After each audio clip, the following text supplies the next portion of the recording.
Hello friends, welcome to new mentors exam 360. మనం ఈ సిరీస్లో తెలంగాణ గ్రూప్ 2కు సంబంధించి ముఖ్యమైనటువంటి current affairs exam point of వ్యూలో ఇంపార్టెంట్ అయితే ఉంటాయో అవి డిస్కస్ చేస్తున్నాము. దాంట్లో భాగంగా ఈరోజు మనం క్లాస్ని స్టార్ట్ చేద్దాము. మన ఫస్ట్ ఆర్టికల్ వచ్చి ఇక్కడ మీరు చూసారు ఆల్రెడీ, ఇక్రిసాట్ గురించి ఉన్నటువంటి ఒక article. ICRISAT is the world's vegetable center helping farmers in crop diversification. ఇక్రిసాట్లో ఉన్నటువంటి vegetable center, so vegetable center అయితే ఉందో ఇది మెయిన్గా అక్కడ ఉన్నటువంటి క్రాప్ డైవర్సిఫికేషన్కి.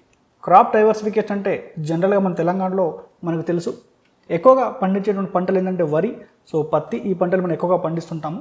సో ఇటువంటి పంటలకి మనకి చాలా వరకు నీరు అవసరం ఉంటుంది. సో దీన్ని మనము వాటర్ గజ్లింగ్ క్రాప్స్ అంటాం ఇంగ్లీష్లో, అంటే నీరు ఎక్కువగా తీసుకునేటువంటి పంటలు ఇవి.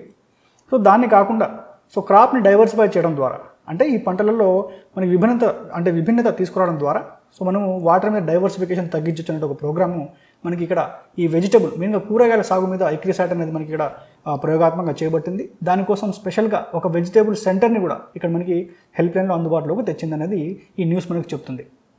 అయితే ఇక్కడ ఈ ఇక్రిసాట్ అనేది మెయిన్గా మనకి అగ్రికల్చర్ సంబంధించిన ఒక రీసెర్చ్ ఇన్స్టిట్యూట్ మన హైదరాబాద్ దగ్గర ఉన్నటువంటి పటాన్చెరులో ఇన్స్టిట్యూట్ ఉంది. ఇక్కడ మీరు చూసుకోవచ్చు, ఇక్రిసాట్ అంటే international crop research institute for semi arid tropics. So semi arid tropics అంటే మనకి శుష్క ప్రాంతాలు, అంటే మనకి ఇక్కడ నీరు మొత్తం కూడా మనకి వర్షాధారిత ఆధారపడేటువంటి పంటలు అయితే ఉంటాయో, సో మన డెక్కన్ రీజియన్ మొత్తంలో కూడా ఆ ఏరియాని మనము సెమీ అరిడ్ రీజియన్స్ అని అంటుంటాం అనమాట. సో దాని మీద ప్రయోగాలు చేయడానికి ఇక్రిసాట్ సంస్థ అయితే పనిచేస్తుంది. మనం ఇంకా ఈ ఇక్రిసాట్ గురించి తెలుసుకోవాలంటే మీరు ఇక్కడ చూడవచ్చు, it is a non profit company. So ఇది ఒక నాన్ ప్రాఫిట్ మరియు non political organization that conducts agriculture research for development in Asia and sub Saharan Africa. అంటే భారతదేశం అంటే ప్రపంచంలోని ఆసియాలో మరియు ఆ సబ్ సహారా అంటే సహారా ప్రాంతం ఏదైతే ఉందో ఆఫ్రికాలో, అటువంటి ప్రాంతాల్లో ఎక్కువగా మనకి సెమీ అరిడ్ రీజియన్స్ అంటే మనకి శుష్క ప్రాంతాలు ఎక్కువగా ఉన్నాయి కాబట్టి సో అటువంటి ఏరియాలలో ఏ విధంగా పంటల్ని అభివృద్ధి చేయొచ్చు అన్నదానికి ఇది ఒక అంతర్జాతీయ సంస్థ. సో మన హైదరాబాద్లో ఉంది. ఇది ప్రపంచవ్యాప్తంగా డిఫరెంట్ పార్ట్నర్షిప్తో కలిసి ఈ యొక్క సంస్థను మన హైదరాబాద్లో ఏర్పాటు చేయడం జరిగింది. సో ఇక్కడ చూడొచ్చు, దీని యొక్క హెడ్ క్వార్టర్స్ మన హైదరాబాద్ తెలంగాణలో ఉంది. మరియు దీనికి ఇంకా 2 రీజనల్ హబ్స్ కూడా మనకి ఈ సబ్ సహారన్ ఆఫ్రికా అనే ప్రాంతంలో ఈ ఇక్రిసాట్ అయితే ఉండడం జరిగింది. మెయిన్గా నెక్స్ట్ ఇప్పుడు దీనికి ఫంక్షన్ కనుక మనం చూసుకుంటే, సో ఇక్రిసాట్ యొక్క ఫంక్షన్స్ ఏమిటి? So it helps farmers by providing improved crop varieties and hybrids also. అంటే మనకి నూతన వంగడాన్ని అభివృద్ధి చేయడము మరియు రైతులకి సహాయం చేయడం అదొకటి. నెక్స్ట్ ఒకటి సన్నకారు రైతులకు, సో స్మాల్ హోల్డర్స్ ఫార్మర్స్, వాళ్ళకి డ్రై ల్యాండ్ అగ్రికల్చర్ మరియు క్లైమేట్ చేంజ్ మీద అవగాహన కల్పించడము. మరియు డ్రై ల్యాండ్ అగ్రికల్చర్ అంటే మనకి ఏదైతే పంటలు సో మెయిన్గా పూర్తిగా వర్షం మీద డిపెండ్ అయి ఉంటుందో, సో అటువంటి రైతులకు వీళ్ళొక ఇన్నోవేటివ్ టెక్నిక్స్ తీసుకొచ్చి అటువంటి వారిని సహాయం చేయడం కూడా ఇక్రిసాట్లో ఒక మెయిన్ ఫంక్షన్ వీళ్ళది. ఆ తర్వాత ICRISAT and it's partners help empower these poor people, అంటే పేదరికాన్ని నిర్మూలన చేయడానికి కూడా ఇటువంటి పూర్ పీపుల్కి వీళ్ళు హెల్ప్ చేస్తూ ఉంటారు. మెయిన్గా to overcome poverty, hunger and degraded environment. So మనకి ముఖ్యంగా తెలుసు మనకి వాతావరణం వచ్చేటువంటి మార్పులు, సో ఇవన్నీ కూడా పంటల మీద తీవ్రమైన ప్రభావం చూపుతున్న తరుణంలో సో వాటికి కూడా సొల్యూషన్స్ కనిపెట్టడానికి ఈ ఇక్రిసాట్ తన ఒక లక్ష్యంగా పెట్టుకుందన్నమాట. It also conduct the research in protecting the environment, అంటే మనకి పర్యావరణాన్ని కాపాడడానికి రీసెర్చ్ చేసేటువంటి ఒక రీసెర్చ్ ఫెసిలిటీ కూడా ఈ ఇక్రిసాట్లో ఉంది. అది కూడా ఈ ఫంక్షన్లో ఒక భాగంగా చెప్పుకోవచ్చు. అదేవిధంగా అచీవ్మెంట్స్, సో ఈ యొక్క ఇక్రిసాట్ యొక్క అచీవ్మెంట్స్ ఏంటి అని మనం చూసుకుంటే కూడా, so the helped in a holistic approach in integrating farmers with their market and promoting pulses, chickpea and production in Andhra and Telangana. So మెయిన్గా ఆంధ్ర అండ్ తెలంగాణలో ఇక్కడ చూడొచ్చు, so integrating the farmer with their markets, అంటే ఇక్కడ మనకి రైతుకు, ఫార్మర్కి మరియు మార్కెట్కి మధ్య ఒక అనుసంధానకర్తగా సో ఇక్రిసాట్ పనిచేయడం జరిగింది. అది గ్యాప్స్ ఎక్కడ ఉన్నాయో, సో మనకి పొలం దగ్గర నుంచి మార్కెట్ యార్డ్ వరకు ఎక్కడ వరకు ఏమేమి గ్యాప్స్ ఉన్నాయో ఆ గ్యాప్స్ మొత్తం కూడా ఐడెంటిఫై చేసేసి దానిలో ఉన్న గ్యాప్స్ అన్ని కూడా తగ్గించడానికి ఈ ఇక్రిసాట్ చాలా కృషి చేస్తుంది. అదేవిధంగా మరొకటి మీరు చూడవచ్చు, it has been awarded 2021 African food prize for the work that has improved food security across 13 countries in sub Saharan Africa. అంటే ఆఫ్రికా ఖండంలో ఉన్నటువంటి దాదాపుగా మనకి 13 దేశాల్లో అక్కడ ఫుడ్ సెక్యూరిటీ, ఆహార భద్రతను కల్పించేందుకు గాను ఈ ఇక్రిసాట్ అనే సంస్థకి 2021 సంవత్సరంలో మనకి ఆఫ్రికన్ ఫుడ్ ప్రైజ్ కూడా రావడం జరిగింది. ఆ తర్వాత మనం ఇప్పుడు నెక్స్ట్ ఆర్టికల్ చూద్దాము. ఇక్కడ 3 Hyderabad firms over the moon with Chandrayaan 3 success. Midhani, Anant technologies limited and MATR have contributed several critical products and system for the mission. So మన అందరికీ తెలుసు, so Chandrayaan 3 mission, so Chandrayaan 3 mission అయితే ఉందో మనకి చంద్రయాన్ 1, చంద్రయాన్ 2. సో 2 అయితే మనకి ఫెయిల్ అయింది. సో చంద్రయాన్ 3 రీసెంట్గా మనకి ఆగస్టులో ఇది సక్సెస్ అవ్వడం కూడా జరిగింది మనకి. సో మనకి ఇది డెఫినెట్గా మన దేశానికి ఒక గర్వకారణం అని చెప్పుకోవచ్చు. ఎందుకంటే ఈ యొక్క ఘనతని సాధించినటువంటి అత్యంత తక్కువ దేశాలు. సో మన రష్యా కావచ్చు, చైనా కావచ్చు, లేకపోతే ఇండియా, సో అమెరికా కావచ్చు, వీటి సరసన మన భారతదేశం కూడా చేయడం ఇంత గర్వకారణం. అయితే ఈ చంద్రయాన్ మిషన్ అయితే ఉందో దీనికి మనకి క్రిటికల్ కాంపోనెంట్ సప్లై చేసిన వాటిలో హైదరాబాద్కి చెందినటువంటి 2 కంపెనీస్ ఉన్నాయండి. సో ఇది నిజంగా హైదరాబాద్ తెలంగాణ ఉన్నవాటి గర్వకారణం అని చెప్పుకోవచ్చు. సో ఈ చంద్రయాన్ 3కి పార్ట్ సప్లై చేసింది మెయిన్గా రెండు కంపెనీలు మన హైదరాబాద్లో ఉన్నాయి. ఒకటి వచ్చేసి మిధాని, ఇది మనకి హైదరాబాద్లోని కంచన్బాగ్ ప్రాంతంలో ఉంది. మరొకటి వచ్చేసి ప్రైవేట్ కంపెనీ అండి, దీని పేరు వచ్చేసి అనంత్ టెక్నాలజీస్. ఓకే, ATL అంటుంది షార్ట్కట్లో. ఈ 2 కంపెనీస్ కూడా ఈ చంద్రయాన్ 3కి వాళ్ళకి పార్ట్స్ సప్లై చేయడం జరిగింది.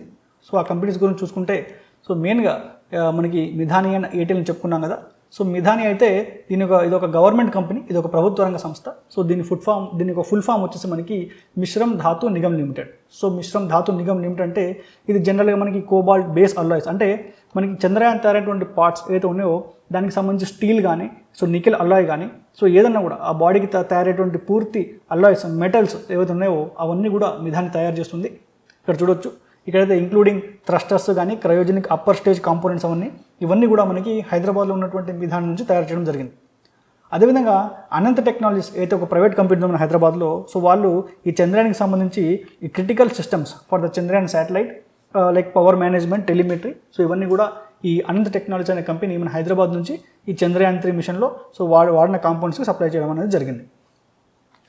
ఆ తర్వాత ఈ మిశ్రమ్ ధాతు నిగమ్ లిమిటెడ్, మిధాని అనేది ఒక ప్రభుత్వ రంగ సంస్థ కాబట్టి సో దీని మీద మనకి క్వశ్చన్స్ అడిగేటువంటి అవకాశం ఉంటుంది. సో దాని గురించి మనం తెలుసుకుందాము. ఇక్కడ ఈ మిధానిని మనకి 1973లో ఎస్టాబ్లిష్ చేశారండి government of India enterprise under the administrative control of ministry of defence. So ఇది గుర్తుపెట్టుకోండి, ఎగ్జామ్లో అడుగుతారు. సో మినిస్ట్రీ ఆఫ్ డిఫెన్స్ కింద మనకి మిశ్రమ్ ధాతు నిగమ్ లిమిటెడ్ మిధాని అనేది మనకి వర్క్ అవుతుంది. The production unit of Midhani located at Kanchanbagh Hyderabad was commission in year 1982లో ఇది స్టార్ట్ అయింది. సో ఇది 1973లో గవర్నమెంట్ ఆఫ్ ఇండియా అదే ఎంటర్ప్రైజ్ ఎస్టాబ్లిష్ చేసిన. సో దీని యొక్క మొత్తం పూర్తి ఇది ఫంక్షనింగ్ రావడానికి మనకి 1982లో రావడం జరిగింది. So Midhani was setup with view to achieve self Reliance, అంటే మనకి వేరే దేశాల మీద మనకి ఆధారపడకుండా సో మన దగ్గర ఉన్నటువంటి క్రిటికల్ కాంపోనెంట్స్, సో మనకి ఆర్మీలో కావచ్చు, లేకపోతే మనకి స్పేస్ రంగంలో కావచ్చు, ఇతర రంగాల్లో కావచ్చు, వాటన్నిటి మీద భాగాలన్నిటి కూడా మన సొంతంగా మనం తయారు చేసుకోవడానికి కెపాసిటీ కోసమని మనకి మిధాని అనేది గవర్నమెంట్ మనకి ఇక్కడ హైదరాబాద్లో ఏర్పాటు చేసింది. అందులో మెయిన్గా వీళ్ళు అలాయ్స్ అంటే మనకి స్టీల్ బాడీస్ ఉంటాయి కదా, దానికి తయారు చేసే కాంపోనెంట్స్లో సో అవన్నీ కూడా మనకి ఏరోస్పేస్ దగ్గర నుంచి so energy sector, space, aeronautical అన్నిటి అప్లికేషన్స్ కూడా మనకి ఈ మిధాని నుంచి సప్లై అవ్వడం అనేది జరుగుతుంది. ఆ తర్వాత నెక్స్ట్ ఆర్టికల్ చూసుకుంటే ఇక్కడ GHMC plans to restore 1810 step well. So 1810 step well అంటే ఇక్కడ చూడొచ్చు, we dug up a pit under the overlaying moon map with Google. So ఇక్కడ మనకి స్టెప్ వెల్స్ అని ఉంటాయండి. సో మనకి రీసెంట్గా మనం న్యూస్లో కూడా చూసాము. సో మనకి ఇక్కడ ఇమేజ్లో కూడా మీరు చూడొచ్చు. సో ఇక్కడ బన్సీలాల్ పేట్ స్టెప్ వెల్ ఒకటి మనకి న్యూస్లో కూడా ఉంది ఈ మధ్య. సో ఈ స్టెప్ వెల్స్ అనేది దాదాపుగా 16 నుంచి 17 శతాబ్దంలో సో అప్పుడు ఉన్నటువంటి రాజులు దీన్ని నిర్మించారు. అయితే ఈ స్టెప్ వెల్ ఎందుకు నిర్మించారనే దానికి మనకి సరైనటువంటి కాంక్రీట్ ఎవిడెన్స్ లేదు. సో ఇది మెయిన్ ఎందుకు చెప్పుకుంటారంటే మనకి అప్పుడు ఉన్నటువంటి ప్రజల తాగునీరు అవసరాల కోసం సో వర్షపు నీరు ఏదైతే పడుతుందో ఆ వర్షపు నీరుని ఈ స్టెప్ వెల్స్లో ప్రిజర్వ్ చేసేవారు అనమాట. సో ఈ స్టెప్ వెల్స్ ఉన్నటువంటి నీరుని సో తాగడానికి ఒకటి, అదేవిధంగా ఫ్లడ్ కంట్రోల్. సో ఈ స్టెప్ వెల్ వల్ల అప్పట్లో మనకి 2 బెనిఫిట్స్ కోసం దీన్ని కట్టారు. ఒకటి వచ్చి మనకి ఫ్లడ్ కంట్రోల్ మెయిన్ అయితే, నెక్స్ట్ వచ్చేసి మనకి డ్రింకింగ్ వాటర్గా కూడా మనకి స్టెప్ వెల్స్ అనేది ప్రజల్లోకి యూస్ఫుల్ అవుతుండే. సో ఈ 2 పర్పస్ కోసం కట్టారనమాట. అయితే కానీ తర్వాత 17th సెంచరీ తర్వాత దాన్ని ఎవరు అంతగా దానికి పట్టించుకోకపోవడం వల్ల దాంట్లో దాదాపుగా మనకి మట్టి అవన్నీ కూడా కూరుకుపోవడం జరిగింది. అయితే రీసెంట్గా ఇప్పుడు బన్సీలాల్పేటలో ఉన్న దాన్ని మొత్తంగా దాన్ని క్లీన్ చేసి దాదాపుగా 2000 టన్నుల చెత్తని దాన్ని తీసేసి దాన్ని ఒక పర్యాటక ప్రాంతంగా అభివృద్ధి చేశారు. అదేవిధంగా ఈ యొక్క అభివృద్ధిని గుర్తించినటువంటి ఒక దుబాయ్కి సంబంధించినటువంటి మినిస్ట్రీ ఆఫ్ ఎనర్జీ ఏదైతే ఉందో వాళ్ళు ద బిగ్ 5 కన్స్ట్రక్షన్ అవార్డ్ అనేటువంటి అవార్డు కూడా మనకి ఈ బన్సీలాల్పేట్ స్టెప్ వెల్లో దీనికి ఇవ్వడం కూడా జరిగిందనమాట. అయితే ఇది తెలంగాణలోని టూరిజాన్ని మరింత ప్రమోట్ చేయడానికి ఒక ముందడుగని చెప్పుకోవచ్చు. అదేవిధంగా కేవలం ఈ బన్సీలాల్పేటనే కాకుండా ఇంకా మనకి చాలా వరకు కూడా స్టెప్ వెల్స్ మన రాష్ట్రంలో ఉన్నాయి. సో అవన్నీ కూడా రాను కాలంలో సో అవన్నిటిని కూడా ఒక హైదరాబాద్ ప్రాంతంలో కాకుండా సో పూర్తి తెలంగాణ ప్రాంతంలో అక్కడక్కడ మనకి స్టెప్ వెల్స్ అనేవి కనిపిస్తూ ఉంటాయి. కాలక్రమేణా అవి మనం పట్టించుకోకపోవడం వల్ల అవి పూర్తి చెత్తతో కూరుకుపోయి ఉంటాయి. సో వాటన్నిటిని కూడా తొందరగానే ఐడెంటిఫై చేసి సో వాటన్నిటిని కూడా మళ్ళీ దాన్ని రీక్రియేట్ చేసేటువంటి ప్రక్రియను కూడా మనకి మినిస్ట్రీ ఆఫ్ అర్బన్ అఫైర్స్ అయితే ఉందో సో వాళ్ళ కార్యక్రమాన్ని కూడా చేపట్టడం అనేది జరిగిందనమాట.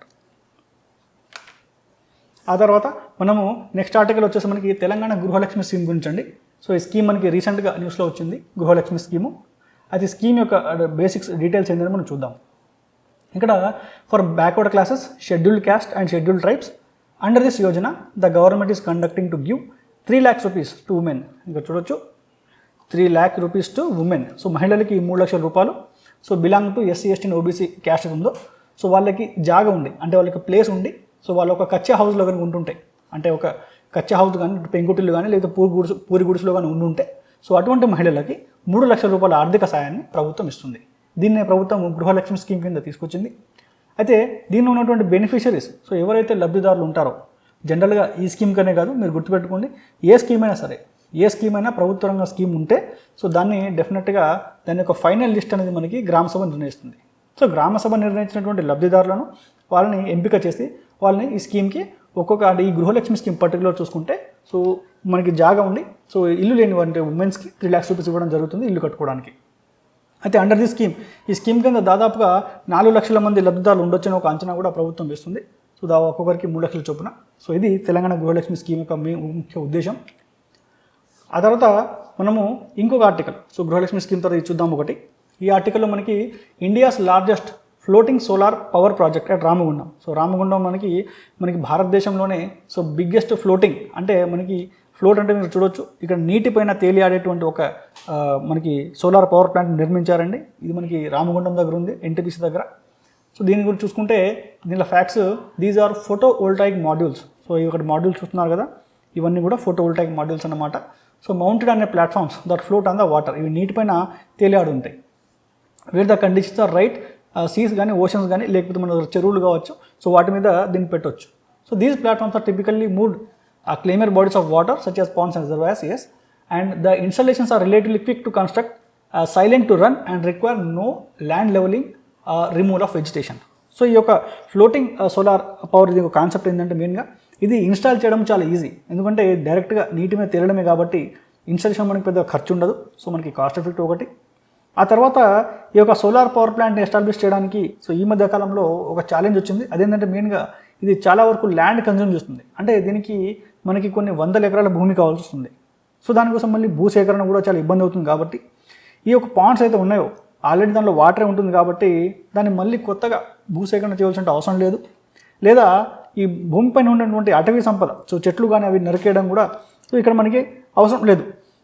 కాబట్టి ఈ మధ్య ఈ ఫ్లోటింగ్ సోలార్ పవర్ ప్లాంట్స్ అనేది చాలా ప్రాచుర్యంలోకి వచ్చినాయి. సో చాలా దేశాల్లో ఉన్నాయి. సో దాన్ని అందుకుంటూ సో మన దగ్గర ఉన్నటువంటి ఈ రామగుండం మనకి ప్లాంట్ అయితే ఉందో సో దేశంలోనే అతిపెద్ద ఫ్లోటింగ్ సోలార్ పవర్ ప్లాంట్ని ఏర్పాటు చేయడం జరిగిందనమాట. అయితే ఇక్కడ మనకి దాదాపుగా 100 megawatts. సో మనకి 100 megawatts ఆఫ్ విద్యుత్ ఇక్కడ ఉత్పత్తి అవుతుంది. సో ఇది మనకి జూలై 2022 1st July 2022 నుంచి కూడా ఇది ఆపరేషన్లో ఉంది. ఆ తర్వాత తెలంగాణకు సంబంధించి ఇంకొకటి న్యూస్ వచ్చేసి మనకి easy of doing business. So ఇటువంటి మనకి జనరల్గా ఎగ్జామ్లో అడిగే అవకాశం ఉంటుంది. So easy of doing business అనేది మనకి ఈ మధ్య మనకి న్యూస్లో కూడా చాలా ఎక్కువగా మనకి వస్తుంది ఇది. ఎందుకంటే మనకి నరేంద్ర మోడీ ప్రభుత్వం ఏదో వచ్చిందో బీజేపీ గవర్నమెంట్ సో వాళ్ళు వచ్చినప్పటి నుంచి కూడా ఇండియాని ఒక మ్యానుఫ్యాక్చరింగ్ హబ్గా తీర్చిదిద్దాలని చెప్పేసి అనేక రకమైన సంస్కరణలు తీసుకోవడం జరిగింది. సో అందులో భాగంగానే ఇక్కడ మనం చూడొచ్చు easy of doing business. So easy of doing business అనమాట అంటే మనకి ఇక్కడ ఒక ఇండస్ట్రీ ఎస్టాబ్లిష్ చేసిన దగ్గర నుంచి సో వాళ్ళకి వచ్చేటువంటి ప్రాఫిట్ వరకు సో అన్ని రకాలైనటువంటి అడ్డంకులు అయితే ఉన్నాయో సో అవన్నీ తొలగించి ఒక రాష్ట్రాన్ని ఒక ఇన్వెస్ట్మెంట్ ఫ్రెండ్లీ రాష్ట్రంగా తయారు చేయడం దీని యొక్క లక్ష్యము. కాబట్టి ఈ యొక్క ఈజీ ఆఫ్ డూయింగ్ బిజినెస్ని ప్రతి సంవత్సరం మనకి వరల్డ్ బ్యాంక్ సో మనకి ప్రపంచ బ్యాంకు ఈ యొక్క డేటాని రిలీజ్ చేస్తూ ఉంటుంది. సో ప్రపంచంలో ఏ దేశాలలో అయితే మనం ఈజీగా బిజినెస్ చేయొచ్చో అయితే ఎవరైతే మనకి బిజినెస్ చేసే వ్యాపారులు కానీ లేకపోతే పెద్ద పెద్ద బహుళ జాతీయ కంపెనీలు సో ఎంఎన్సీలు అంటాము వాళ్ళు కూడా ఈ యొక్క రిపోర్ట్ మీద రిలే అయ్యి సో అక్కడ పెట్టుబడి పెట్టడానికి జనరల్గా ఆసక్తి చూపిస్తుంటారు. కాబట్టి ఈ యొక్క ఈజ్ ఆఫ్ డూయింగ్ బిజినెస్ అనేది మనకి చాలా ముఖ్యమైనటువంటి అంశం అని చెప్పుకోవచ్చు. అయితే ఇక్కడ ranking of conduct by world bank అంటే దీని ర్యాంకింగ్ మనకి ప్రపంచ బ్యాంక్ కండక్ట్ చేస్తుంది. సో ఇది జనరల్గా 17 కేటగిరీలు సో ఈ యొక్క ఈజీ ఆఫ్ డూయింగ్ బిజినెస్ ఇండెక్స్ని తయారు చేసేటప్పుడు మనకి దాదాపుగా 17 రకాలైనటువంటి కేటగిరీలని దృష్టిలో ఉంచుకొని ఈ యొక్క ర్యాంకింగ్ అనేది ఇవ్వడం జరుగుతుంది. అదేవిధంగా మన భారతదేశం లోపల చూసుకుంటే అంటే రాష్ట్రాల కనుక ఈజీ ఆఫ్ డూయింగ్ బిజినెస్ చూసుకుంటే మనకి లేటెస్ట్ రిపోర్ట్ వచ్చేసి మనకి 2022 సో మనకి 2022 జూలైలో మనకి రిపోర్ట్ వచ్చింది.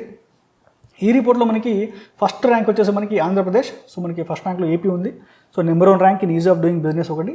సో దీనికి స్కోర్ వచ్చేసి మనకి 97% స్కోర్ అండి. సో టోటల్ స్కోర్ వచ్చేసి మనకి 100 ఉంటుంది. సో 100% స్కోర్ ఉన్నటువంటి స్టేట్స్ అయితే ఇప్పటిదాకా మన ఇండియాలో లేవు. సో ఇప్పుడున్న దాంట్లో హైయెస్ట్ స్కోర్ వచ్చేసి మనకి ఆంధ్రప్రదేశ్. సో దానికి స్కోర్ మనకి 97.89 ఉంది. సో రెండో స్థానంలో మనకి గుజరాత్ ఉంది 97.77%. ఆ తర్వాత మూడో స్థానంలో మనకి తమిళనాడు ఉండడం జరిగింది. ఇప్పుడు మన తెలంగాణ రాష్ట్రం వచ్చేసి 4th ప్లేస్ అండి. సో మన తెలంగాణ రాష్ట్రము ఈ easy of doing business so ఈ ఇండెక్స్ పెట్టినప్పటి నుంచి కన్సిస్టెంట్గా మనకి నాన్ స్టాప్గా టాప్ 5 ప్లేస్లో ఉంటుంది వస్తుంది. సో తెలంగాణ కూడా మనకి పారిశ్రామిక రంగంగా సో ఇండస్ట్రియల్గా చాలా స్పీడ్గా గ్రోత్ ఉందనడానికి ఇది ఒక నిదర్శనము. సో తెలంగాణ ర్యాంక్ వచ్చేసి మీరు గుర్తుపెట్టుకోండి, ఇక్కడ మనకి Telangana 4th rank, so AP అనేది ఫస్ట్ ర్యాంక్ అనమాట. సో ఇది ఈజీ ఆఫ్ డూయింగ్ బిజినెస్ సంబంధించినటువంటి డీటెయిల్స్. ఆ తర్వాత సో మనము మరొక టాపిక్ ఇక్కడ తీసుకుంటే కూడా మనకి తెలంగాణ మనకి ఇన్నోవేషన్ ఇండెక్స్ సో ఎలాగైతే మనము ఈజీ ఆఫ్ డూయింగ్ బిజినెస్ గురించి మాట్లాడుకున్నామో మరొక రిపోర్ట్ కూడా ఉంటుంది, దాన్ని ఇన్నోవేషన్ ఇండెక్స్ ర్యాంకింగ్ అంటామండి. So innovation